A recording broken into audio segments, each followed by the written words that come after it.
पर मैंने फिर से अपने ही हाथों से सब तबाह कर दिया। बिल्कुल वैसे जैसे जैसे आपको खो दिया था।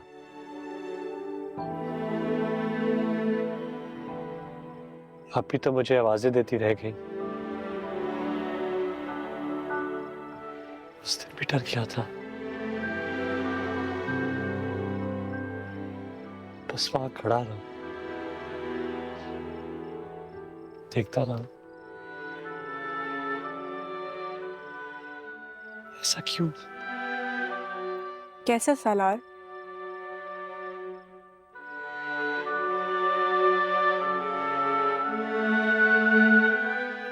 आप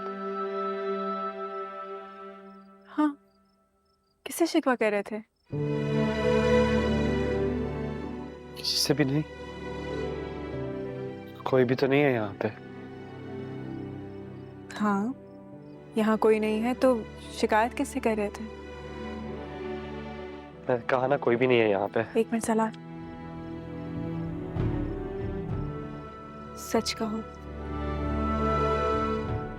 अगर तुम अपना सच नहीं बताओगे तो इस घर में रहने वाले बताएंगे, जो तुम्हारे हक में नहीं होगा। आपसे किसी ने कुछ कहा मेरे बारे में? कहते रहते हैं, पर उससे फर्क नहीं पड़ता ना। फर्क तुम्हारे सच से पड़ेगा।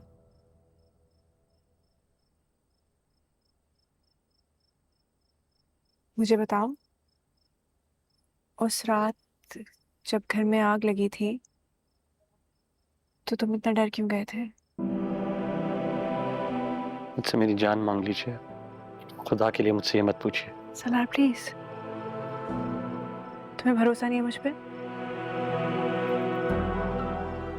मैं आपकी आंखों में अपने लिए नफरत नहीं देख सकता। इधर देखो, इधर देखो सलार।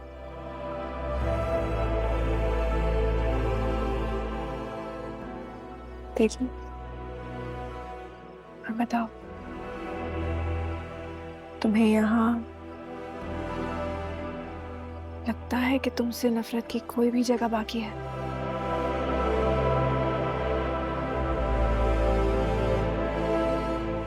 सलार, जो डर तुम्हारे दिल में है उसे निकाल कर बाहर फेंक दो। अपनी जिंदगी में आगे बढ़ना चाहते हो ना, तो माजी से लड़ना भी होगा और जीतना भी होगा।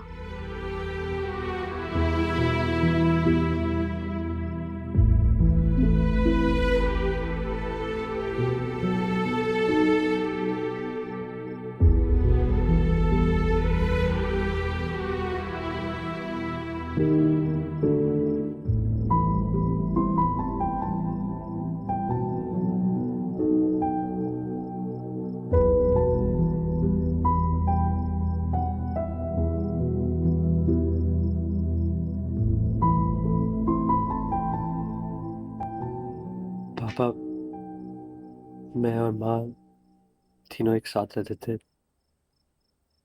एक ही घर में।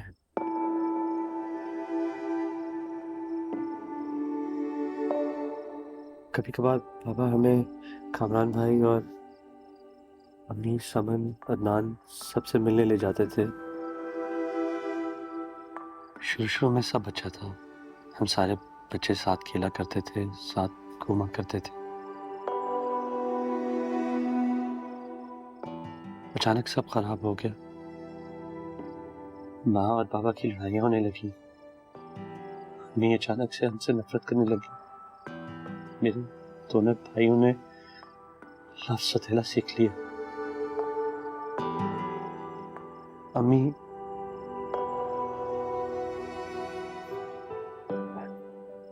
माँ अकेले रोती भी थी। फिर नाना मुझे और माँ को अपने घर ले आए। पापा मिलने आया करते थे, लेकिन नाना कभी मिलने नहीं देते थे। फिर एक दिन जब नाना यूके चले गए तो माँ मुझे लेके बाबा के घर चली गई। नाना बहुत नाराज हो गए थे, उन्होंने ताल्लुक भी खत्म कर दिया। लाइक मामू ने समझाने की भी कोशिश की। माँ की तबीयत खराब रहने लगी थी, बाबा से बहुत झगड़े होते थे, ऑफिस जाना छोड़ दिया था, बाबा से नाराज भी रहती थी, अक्सर कहती थी कि वो बाबा को छोड़ देगी।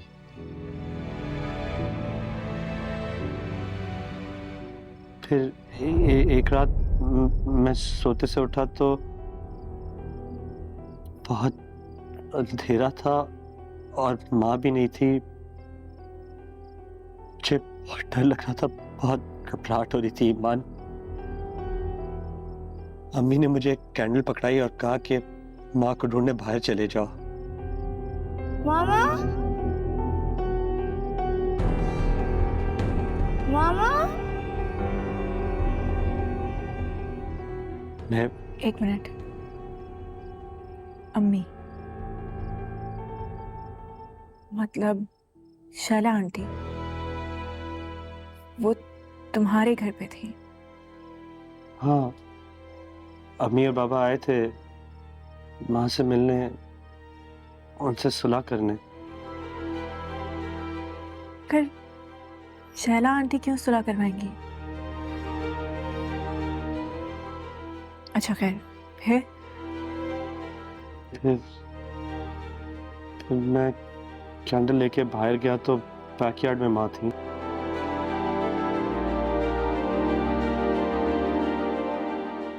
अपने हाथ को देखे जा रही थी, फिर उन्होंने अपना हाथ सूंघा भी। मामा, सलार पीछे हटो बेटा, पीछे हटो बेटा, मामा, पीछे हट जाओ बेटा, सलार पीछे हट जाओ। और फिर मुझे ऐसा लगा जैसे मुझे किसी ने धक्का दिया है। पीछे हट जाओ बेटा, जाओ यहाँ से, सलार जाओ यहाँ से।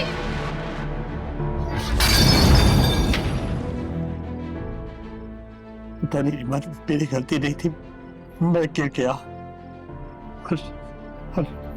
मोमबत्ती की आग आहिस्ता आहिस्ता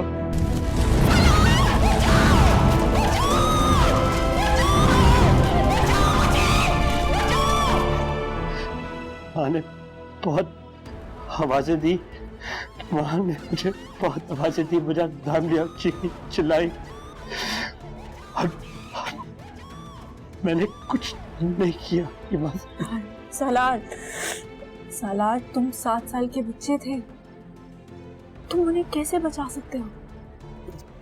लेकिन जब माँ इतना चिल्लाई, इतनी आवाजें लगाई, तो अंकल और आंटी तो वहीं थे ना, वो क्यों नहीं आए? उन्होंने किसी को कुछ नहीं बताया हिमान, उन्होंने मेरा जुर्म छुपा दिया। पुलिस आई थी, नाना भी आए थे, लेकिन उन्होंने किसी को कुछ नहीं बताया।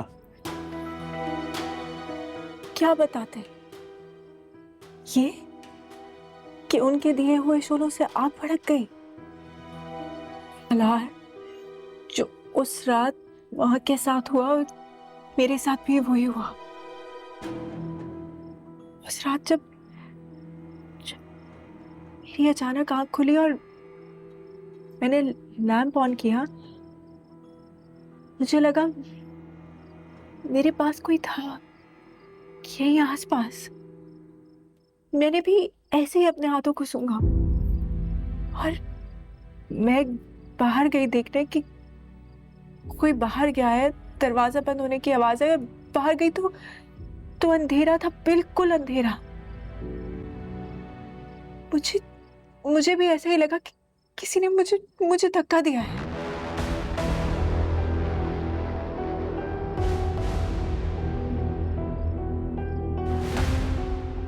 वो आग तुमने नहीं लगाई थी सलार। ये सारी जिंदगी बचपन से इस गिल्ट में सिर्फ इसलिए रखा गया ताकि तुम इनकी ज्यादतियों के खिलाफ आवाज ना उठा सको, सवाल ना करो।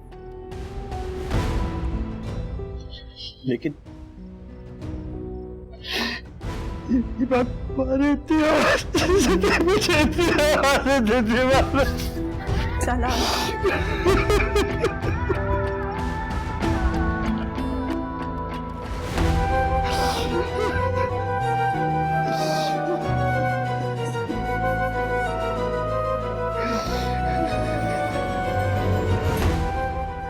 शायद वो तुम्हें इसलिए आवाज ना दे रही हो कि तुम उन्हें बचा लो, बल्कि इसलिए आवाज दे रही हो कि तुम उस आग में ना कूदो।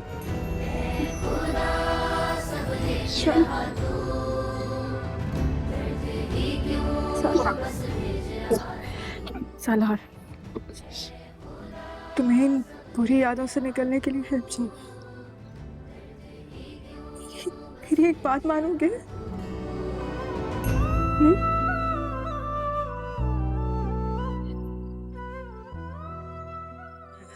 जो तुम्हारे जहन पे जख्म लगे हैं वो बहुत गहरे हैं। We need to go for therapy. Please. Please.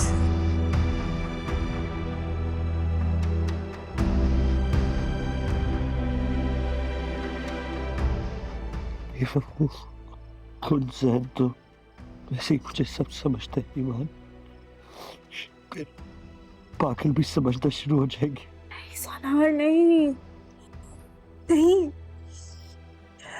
Therapist के पास जाने से पागल थोड़ी होते हैं। ये तो हमारी सोसाइटी का टाबू है। देखो, हम जब बीमार होते हैं तो हम डॉक्टर के पास जाते हैं ना, इससे कोई फर्क नहीं पड़ता। मेरे लिए तुम है बहुत है। प्लीज